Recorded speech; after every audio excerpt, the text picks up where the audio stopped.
Salam gars yi maa ngi la ñu nuyu di leen ziar bu baax a baax donc ñu ñëw Naby Vision ci live bi donc c'est plus pour parler de la journée de levée de fonds bu Pastef di def le 14 janvier bi ñu nekk muy dimanche suba inchallah donc juste pour fàttali nit ñi parce que dañu soñu gën a soñu suñu bopp soñu ñëpp sur l'importance de cette journée de levée de fonds et en même temps expliquer rapidement un peu parce que ce sont des questions qui reviennent très souvent sur la toile. J'ai vu la dernière fois certaines personnes m'interpeller sur si loolu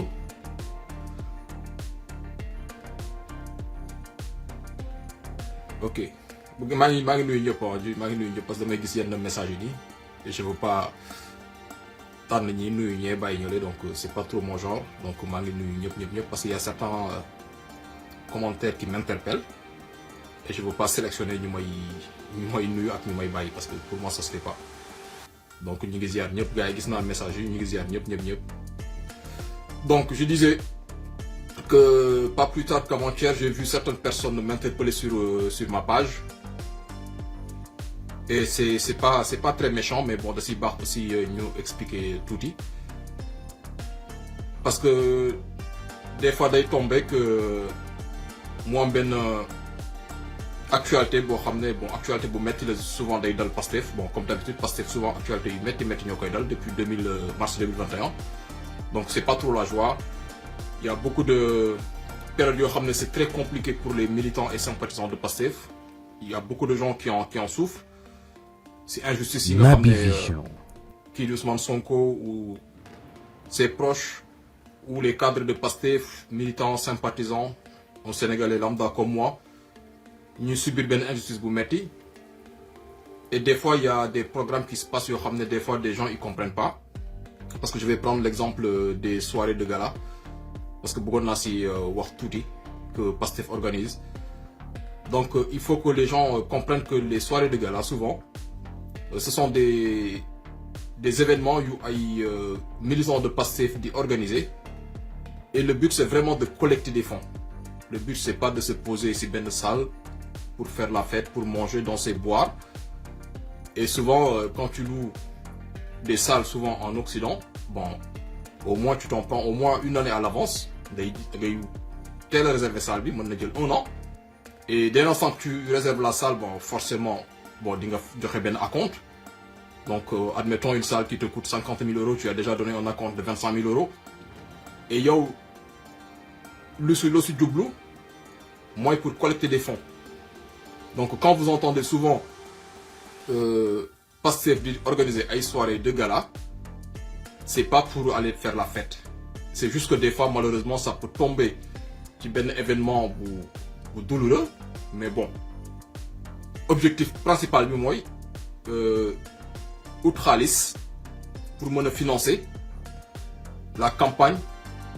soit mu nekk législative municipale ñi ngi jëm ci présidentielle donc faut que vraiment que les gens ils comprennent que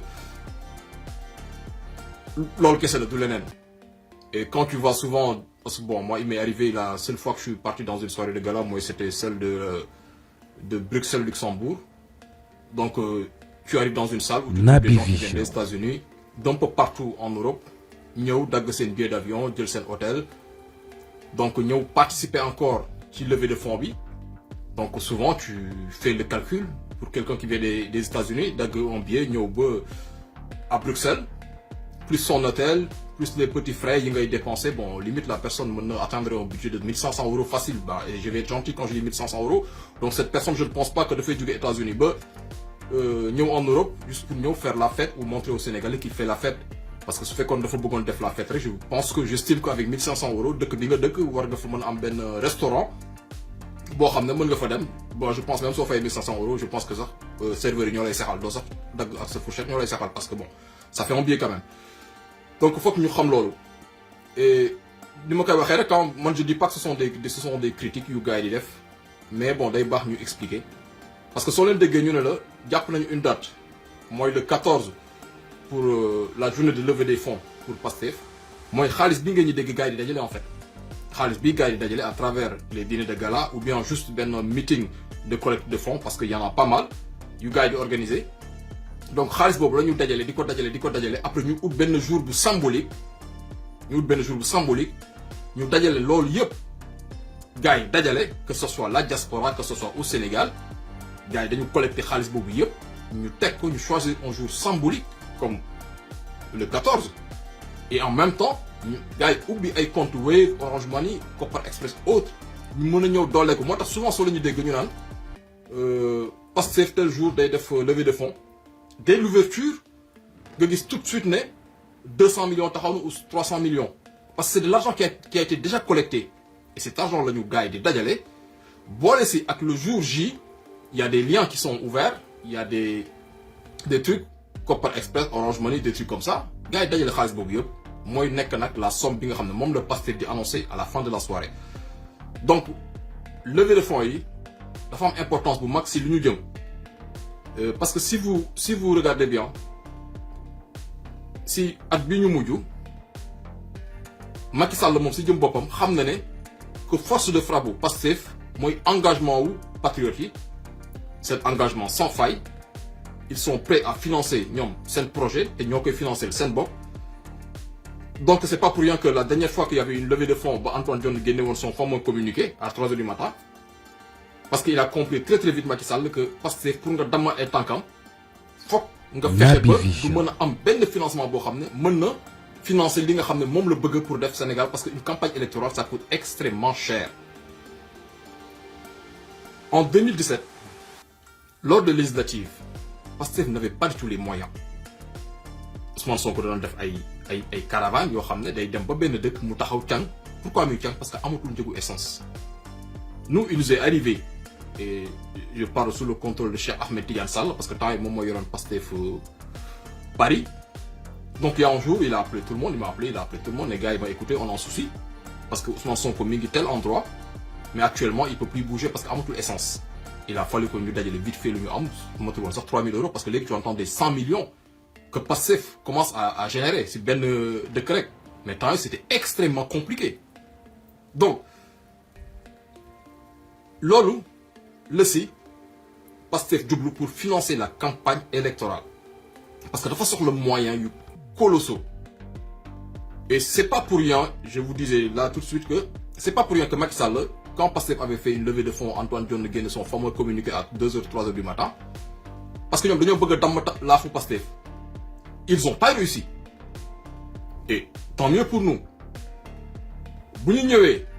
lors des législatives ñu gis ne Pastef am na toujours cette force de frappe à capter beaucoup de financements yoo xam ne seen ay militants seen ay sympathisants ñoo koy génnee mu nekk ci lu leer parce que les financements que Pastef reçoit les financements de Pastef loo fay ak sa carte bleue la loo fay sa Orange Money c'est de l'argent traçable c'est pas de l'argent buy jugee xawma fan Qatar ou jugee ci asamaan c'est de l'argent qui est traçable ku ci dugal 1 centime état wala dëkk bi nga xam ne yow fa nga dëkk ba dugal xaalis boobu mën nañ ko xam rapidement donc ça ñoo loolu waxu débat télé la donc loolu waxu débat wu jàkkaarloo la débat wu ñoom puy la mooy le conglomérat de bras cassés boobu nga xam ne ñooy def xawma grande gueule y a que des têtes vides là-bas loolu débat wu ñooñu la ay débat wu Fat Abdou Ndiaye débat wu l'autre là je sais pas comment il s'appelle ñoo xam ne ils ont rien dans la tête ñooñu ñooy débat si yooyu mais ñun ñi nga xam ne am nañu tuuti jugeote on sait très bien que un financement que Pastef reçoit ce sont sa carte bleue nga fayee c'est traçable sa Orange Money nga fayee c'est traçable sa Wave sa je sais pas Free Money nga fayee donc c'est de l'argent qui est traçable donc ça c'est même pas un débat pour nous parce que ñun ñu ngi jëm ci lu ñu jëm ci loolu la ñu nekk parce que on va pas se faire divertir par des coquilles vides yoo xam ne seen bopp yi dara newu ci t'as beau leur expliquer que ben écoutez l'argent qui passe par là lii xaalis bi nii ak nii lay jaaree loolu c'est facile donc ils ont compris cela qu'est-ce qu'ils ont fait ñu commencé di jàpp certaines personnalités dans le Pastef soo xoolee bu baax les dernières interpellations mooy le fameux commando Pastef kan la ñu jàpp parce que xam nga gars yi dañu dégg benn tour ñu ne bon jàpp nañu commando Pastef mais il faut s'arrêter sur les personnes qui composent ce commando Pastef c'est important parce que soo taxawee rek ci ngay comprendre en fait qu'est-ce qui se passe ñoom dañu ne woon bon Pastef ñii xaalis bi ñu am nii franchement ñun ça nous gêne parce que ñoom ça leur permet ñu mën a am les moyens politiques pour mën a dérouler nu leen bëggee parce que lañ jàpp Kaba celui qui vient d'être libéré récemment, j'oublie son nom, moi Gorgui sol lu weex li du mag noonu, peut-être la cinquantaine passée kooku ñu tojoon ay boutique sur la VDN ñu toog ñu jàppi Hannibal Djim. Hannibal Djim c'est quoi? Hannibal Djim c'est Kopar Express. ñu dem jàpp les dirigeants de Kopar Express parce que soo leen xool bu baax la période où on a parlé du commando Pastef, regardez bien les profils yu gars yi jàpp ngay xam ne du affaire de commando. Ça va beaucoup plus loin que affaire de commando Pastef. dañ ko rafetal rek tuddee ko le commando Pastef, mais ils étaient en train de taper à la poche de Pastef. Naby Vision. Et dans la même période, si vous vous rappelez bien, la même période, ci la ñu jàpp Jamil Sané. Dès l'instant que Pastef a annoncé avoir vendu plus de 400 millions si xaalis am na 400 millions sur vente bracelet yi, bon si lañ jàpp Jamil Sané.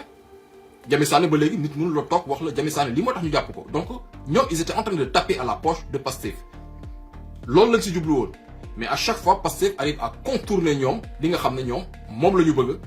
et out yeneen initiative avec benn ingéniosité boo xam ne bon mooy tax tout le temps ñu mën a di romb li nga xam ne Macky Sall moom la bëgg a def. Donc dimanche suba Inch'Allah levée de fonds moo am, comme je l'ai dit sur une publication Facebook je crois hier ou avant-hier, j'ai dit on ne finance pas Ousmane Sonko, on ne finance pas Bassirou Diomaye Faye, on finance notre avenir. ku nekk nag li nga am nga joxe ko ak lu mu mënti toll bu kenn xeeb dara, parce que on a vu dans la diaspora bon, on entend des sommes faramineuses yu gars yi di joxe, donc c'est pas pour wane ne diaspora bi dafa am xaalis wala diaspora bi dafa ëpp xaalis keneen.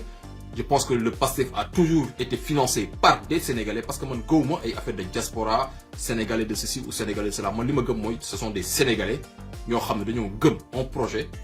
yàlla dogal ñii tukki ñii nekk Sénégal. Donc moi je pense que tout le monde ñëpp a méritant en fait. C'est pas que ñii ñoo méritant ñii ñoo gën méritant, après tout le reste bon Naby ça c'est Vision. juste voilà, c'est normal quand les gens ils se donnent à fond ba atteindre cet objectif, c'est normal que bon voilà ñu content yi. Donc il faut juste comprendre ça ainsi, xam ne nit yi ils sont super contents d'avoir accompli un travail extraordinaire, xeex fexe ba convaincre ñi nga xam ne ñooy nekk autour de ñu mën a am lu ñu participer. Donc c'est ça qui fait que bon des fois on entend des sommes astronomiques, mais tout le monde est méritant quoi, que ce soit le militant qui donne 500 francs au Sénégal, que ce soit le militant qui donne 100 € en France, que ce soit le militant qui donne 500 $ aux États-Unis, nous sommes tous dans la même famille, ñun ñëpp ñoo bokk ndey ak baay. Donc loolu yëpp c'est Pastef en fait. loolooy force Pastef mooy une famille solidaire, une famille unie. Et hier dafa am ku ma waxtaanal et je citerai pas son nom, mais je tenterai quand même, je tenterai pour convaincre ko mu ñëw dugg si sama benn live, parce que hier j'ai eu une discussion mais très très intéressante. Quelqu'un qui est formidable, c'est quelqu'un qui est de Pastef, il est de Pastef. Hier j'ai eu une discussion, très longue discussion avec lui, mais mu dugal ma ci ay dimensions yu graaw. En fait Ousmane Sonko ak Macky Sall en fait xeex bi du xeexu politique rek, mais dafa am beneen dimension boo xam ne Macky dafay xeex ak Sonko. dafa am dimension yoo xam ne du dimension yu ñu maîtriser ñun suñu xel yu ndaw, mais dafa am beneen dimension boo xam ne Macky Sall moom la nekk di xeex ak Sonko. te hier il m'a expliqué des choses, mais des choses yoo xam ne franchement bëggoon naa képp kuy sénégalais ñu déglu waajooju. Je sais pas comment je vais faire, je vais tenter de le convaincre. naa fexe ba convaincre na ko jàmbaar, franchement ça serait bien qu'un jour que je fasse en live nga dugg si tu veux même nga nëbb sa kanam bul wax sa tur, mais nga waxtaan ak patriote yi. parce que soo ko dégloo waa ji mu wax ba pare li nga jàppoon benn ci projet bi da nga siy gën a jàpp fukk, parce que c'est un projet boo xam ne qui va aboutir. Et Macky Sall moom mi ngi xeex ak Ousmane Sonko ci beneen dimension boo xam ne affaire yu graaw loolu yëpp nag dafay rejoindre li ma faral di wax rek, parce que xam man nag dama mën a déglu, dama sopp et dama bëgg di gëstu di déglu ay nit. et man dañoo corroborer lu bëri lu ñu ma expliqué woon entre Macky Sall ak Ousmane Sonko, day corroborer lu bëri. Macky Sall a vu Sonko arriver très très vite. ñun ñoo teelul gis ne Ousmane Sonko bu muy tàmbale, ñun ñoo ko teelul gis ne waa ji Ousmane Sonko kii moo nar a soppi xar kanamu Sénégal ba faw. ñun on l'a vu mais beaucoup plus tard, mais Macky Sall l'a vu tout de suite. Et c'est pas pour rien qu'il s'était acharné sur lui bu mu koy dàq aux impôts et domaines, parce que Macky moom dafa bëgg dafa bëgg dugg ci ay dimensions yu mystique. Et on lui a annoncé très très tôt que ce gars bi nga xam ne Ousmane Sonko bii dugg ci langue bi soo ko teelul faagaagal kii mooy sa perte si kii lay jógee. Et loolu nag bon du ma si épanché wu je vais tenter de convaincre sama waa ji démb waxtaan bi am na solo trop. C'est un membre de Pastef un gars très très discret qui parle pas beaucoup du feeñ lu bëri di liggéey bu am solo. Donc je ferai tout, ça je vous le promets, dinaa ko woowaat tey pour jéem ko convaincre parce que dimension boobu mu dugg démb parce que dafa dugg ci histoire dellu lu bëri ci ginnaaw pour mën la expliquer lan moo nekk nii di xew au Sénégal. Donc gars yi du ma guddal trop, on va juste faire un petit rappel pour la levée de fonds bu nar a am demain. Na ku nekk li nga am loo amul ñu def ko ci. Nous financer la campagne présidentielle pour le candidat Ousmane Sonko et pour le candidat Bassirou Diomaye Faye. Nous avons une campagne pour le Sénégal. Et nous rappelons pour peut-être ceux qui n'étaient pas là au début, nous rappelons les gars, nous posent des questions par rapport à certaines soirées de gala ou Pastef organisées. Souvent ce sont des choses qui sont programmées un an à l'avance. Et tu prends une salle, tu payes la salle un an à l'avance. Donc des fois ça peut tomber comme mu ñëw tomber benn journée boo xam ne bon y a eu une actualité boo xam ne elle est douloureuse pour Pastef mais bon tu es obligé de maintenir cette date et le but principal c'est pas de faire la fête c'est pas de voilà ñëw noos toog lekk bu neex parce que je pense que avec tout ce que tu dépenses pour venir ci soirée boobu soo ko toogoon sa kër ak xaalis boobu di nga gën a noos li nga xam ne moom nga fekk ci soirée de gala boobu donc c'est plus pour collecter de l'argent. La preuve en est que hier Paris gagne plus de 100 et quelques millions qui collectent de fonds. Donc, l'ol rek la ce gars du bout. Parce que souvent, tu vois, bon, des gens, waouh, gars, ni Sénégal, ils sont que gars, ils n'est que bitim réew di noos, ben, même s'ils veulent, ils noos, c'est le droit. Après tout, c'est un khalis, demande sama khalis. Mais ñoom seen khalis la parce que man khalis nit moom sa khalis loo ci def sama yoon newu ci. Man xaalisu jàmbur lu ci nit def sama yoon newu ci. Su ko neexee jël di taal. Ce qu'on est def ci poosam lu ko waay def parce que tant que du sama xaalis et j'estime que ceux qui donnent de l'argent pour participer à ce projet du xaalisu kenn du sama xaalis donc je serais vraiment mais mal placé pour venir wax koo xam ne da nga ñàkk sa ñàkk liggéey sa liggéey ñëw di ko joxe man ma toog di la critiquer donc aussi il faut qu'on sache raison garder parce que voilà mooy loolu xam nga ñun aussi bon voilà dañu bëgg des fois di voilà wax yoo xam ne ça n'a aucun sens man xaalis jàmbur la kuy joxe na lii kuy joxe na lee kenn ni la ko joxee kenn la ko joxee kii la ci la kooku sama ngañ newu ci man loolu du nga koy lijjanti mais j'estime que bon juste pour expliquer vu que bon je suis là devant vous que ces soirées de gala c'est pour collecter de l'argent c'est aussi simple que cela parce que quand tu vois les efforts que les gens y font parce que pas plus tard qu'hier moi je voyais sur les réseaux je voyais des gens qui venaient de l'Italie des gens qui venaient de la Belgique des gens qui venaient de l'Espagne des gens qui venaient des États-Unis ni Canada la dernière fois quand j'étais à Bruxelles, je voyais des gens qui venaient du Canada, des États-Unis, un peu partout. Donc, tu sais que c'est des gens qui ont acheté un billet d'avion, qui ont pris une chambre d'hôtel, ba pare ñëw joxewaat seen xaalis xam nga kooku nag soo ko bëggee toog naan ko yow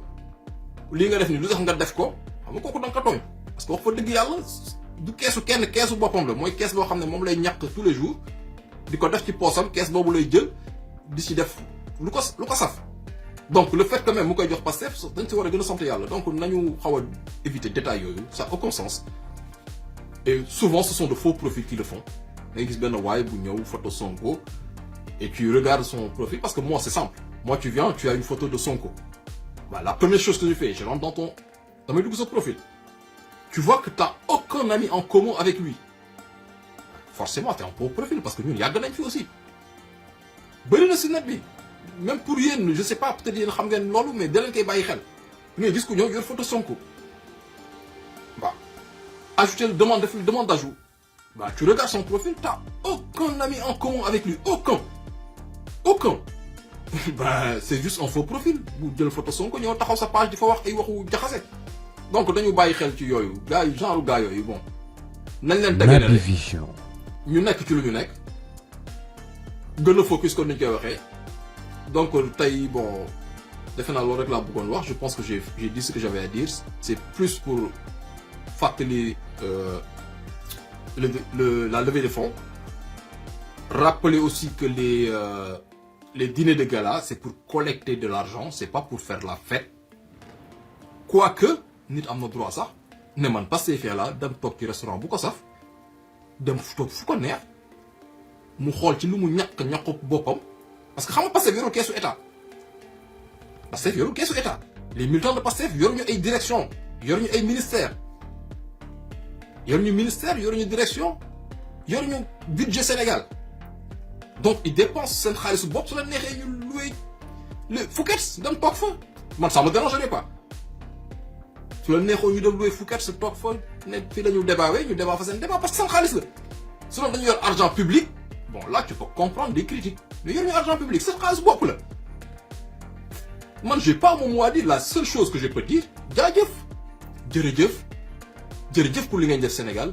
jërëjëf pour li ngeen def pour seen réew loolu rek laa ci mën wax mënu ma jox leneen donc ngi noonu gars yi kon lañu moytu yenn détails yi et je tiens à souvent ce sont des faux profils quoi ay gars yoo xam ne dañuy ñëw parce que bon moi ça m'arrive souvent je vois des gens qui viennent photo Pastef bah tu regardes son profil t'as aucun ami en commun avec lui parce que man ku nekk Pastef su ma xoolee sa profil soo ma defee demande d'amis su ma xoolee soo amee même moins de 100 ou 200 sax du ma la jël parce que damay xam ne yow t'es pas de Pastef parce que ñun nous sommes une famille ça fait longtemps que ñu ngi ensemble dès que je vois qu'on a 200 amis en commun ma ne ah kii c'est sûr et certain que kii patriote la war a nekk mais même ay 10 20 30 amis en commun non du ma la sax laal quoi dama lay pousse na li damay def supprimer rek jàll dem sama yoon quoi. donc gars yi mi ngi noonu ñu ngi gën a ziaraat ñëpp di jaajëfal ñëpp di wax ñëpp suba la suba donc ñi ngi xaar le verdict. Naby Vision gars yi xam naa dinañu xataraayuwaat mais kooku c'est le problème. Il y a la Coupe d'Afrique qui vient. On va essayer de joindre l'utile à l'agréable mais duñu tere nekk ci suñu projet parce que ça va pas nous distraire parce que sama neutre yi ñi ngi taxaw di xaar pour wax ñu ay Sénégal lii Sadio Mané machin truc man j'aime bien le foot je joue au foot laa mos a bëgg mais sama avenir nag sa waay kooku duma ko caaxaane parce que les joueurs ñoom quand le Sénégal brûlait quand nit ci di dee mooy y en a quelques-uns yu si tweeté wax ci ay Abou Diallo affaire demee noonu ak peut-être Gana Gueye mais tout le reste seen ngañ newu ci ñoom seen ngañ newu ci et dans tous les pays du monde que France fii bu mu amee émeute yi mais Mbappé il a fait un tweet soutenir booy bu ñu rey tu le vois dans d'autres pays dara am joueurs yi tweeté wax mais ñun dañu rey 50 booy ñoom ñu nekk fële moo tax man bon je vais regarder et je souhaite que le Sénégal gagne la Coupe d'Afrique mais sama ngañ na wuti du ma ci rey sama bopp en fait du ma ci nekk di ci débat di ci commenter naa ko seetaan sama seetaanu bopp si j'ai le temps je sais pas seetaan si j'ai pas le temps man na teg leen ñu ko fële xool sama avenir quoi donc loolu rek laa bëggoon wax gars yi ñu ngi tudd bu baax nag di jéggalu asalaamaaleykum